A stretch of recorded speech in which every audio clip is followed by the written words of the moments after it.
Hey boys, and welcome back to another Bleach video, and today we have some exciting stuff to talk about. If you did watch yesterday's video, we did talk about the BANKAI campaign and all the stuff that's coming out into the game. We did actually mention that there is a new BANKAI button, and now we're here to talk about it. So before we do, shout out to Heek, and his channel will be linked in the description below. He was the one that actually data mined this information, so I'm only making this video because obviously he can actually did data mine this stuff. So what are we talking about? Well, it appears to be there is a new transformation coming into the game, a new transformation mechanic slash button, and so far they're referring it as BANKAI. A BANKAI button, lads. That's what we're getting potentially for the end of year. I would only assume that we're going to get it for the end of year because it makes sense to adding a new mechanic, a good way to end the year, get a lot of people summoning, get the game more hype again, and I feel like this is definitely a way to do it. This new button, the BANKAI button, does appear to have a 30-second cooldown, so what that means is you could potentially use it multiple times in a quest, and that's kind of exciting because I think I speak for mostly everyone when I say transforming characters are one of the more fun characters to play, because it's nice having a transformation button, right?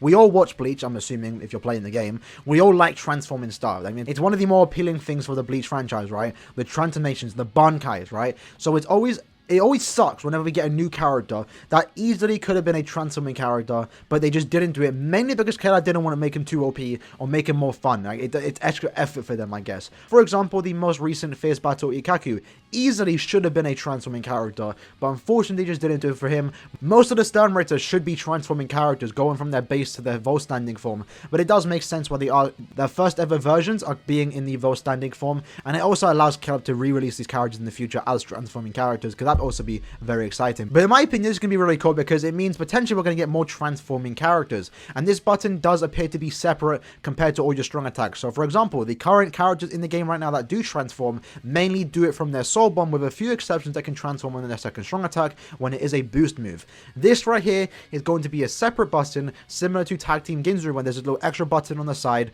and it's going to allow you again to transform multiple times during a quest. We don't know the cooldown, and one thing to keep in mind, unlike the Thousand Round 4 Ichigo where you can stay in that transform state, this right here, because it is a separate button, you won't be able to decrease that charge time, so it's always going to be 30 seconds.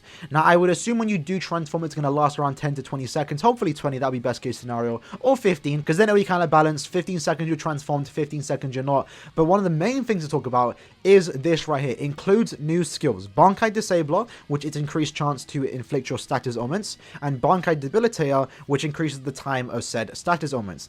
This is going to be insane. The fact that we already have two skills listed of when you do transform, not only will you be hitting harder because your magnifications on all your attacks are going to be increased probably by 20%, you're also going to be getting unique skills to that transformed state, and that opens up the doors for a lot of things, and it's kind of exciting in my opinion, mainly because the one skill mentioned is BANKAI Disabler. If you don't know what Disabler is, again, we just mentioned it, right? It's increased chance to proc status ailments.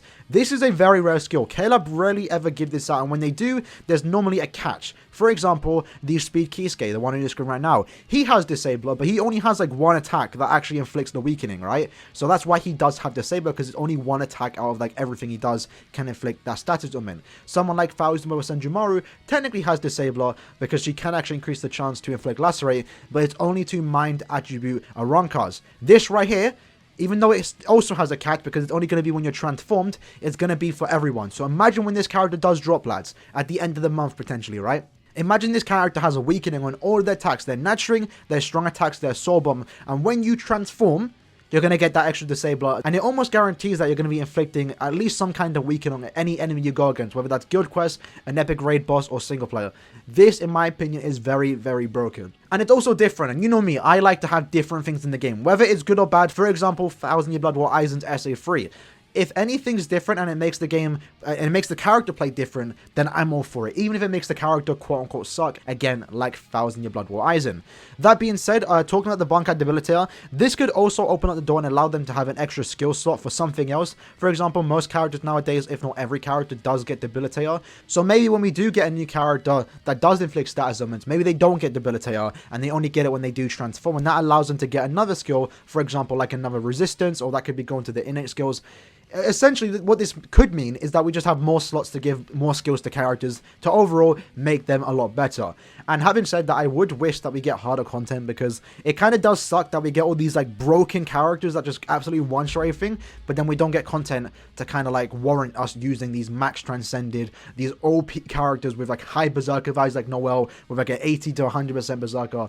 Kind of ridiculous, but I would like to see more hard content. But going back to the button, I would assume that this is going to come out at the end of the month. It will be a good bait, you know, or not even bait. I mean, I think most people can be saved for the end of year, but it'll be a good way to bring in new players and also build up a lot of excitement for a potential character. Now, this could mean that we might be getting an original character at the end of the year. I don't know. I'm still leaning on the side that end of month or end of year is going to be a 1,000-year Blood War banner, but I don't know. With this transformation mechanic, who could this go to? Could it go to another Ichigo? I don't know. We're going to find out, obviously, at the end of the year.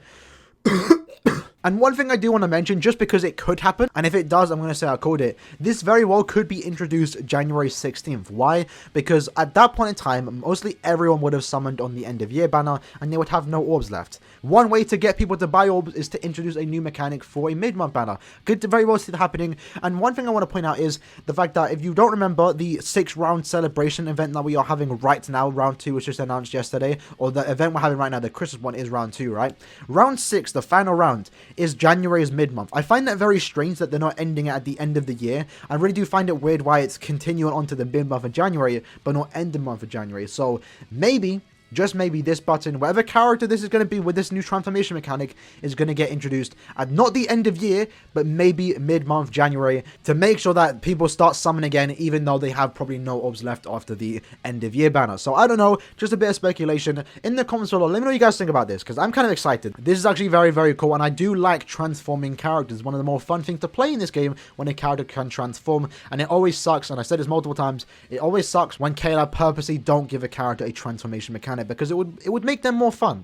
And in this button, this new transformation mechanic means we can get more transforming characters, then I'm all for it. Hopefully, they don't do what they did with Ginzaru and release one character with that button, and we haven't seen it since. It's been like 6+ months, you know? When are we next going to see the double team mechanic? Like, KLab put all this time and development into making this new character, new type of character, and then they release maybe one character every 6 months. It's kind of ridiculous, so I would hope that sometime in 2021 we start seeing this new button, this new transformation button multiple times, not just one every 6 months. And same goes for the tag team mechanic. I want to see that back. I wouldn't mind getting more premium banners with that tag team mechanic, allowing us to actually play as the Zanpakuto and the Soul Reaper, because the tag team characters were cool, you know, back in the day, but it was always the Soul Reapers. I kind of wanted to play as the Zanpakutos, and I think they do deserve a kind of remake version, because it's been many years and I don't see them getting standalone versions ever again, because they're filler characters, right?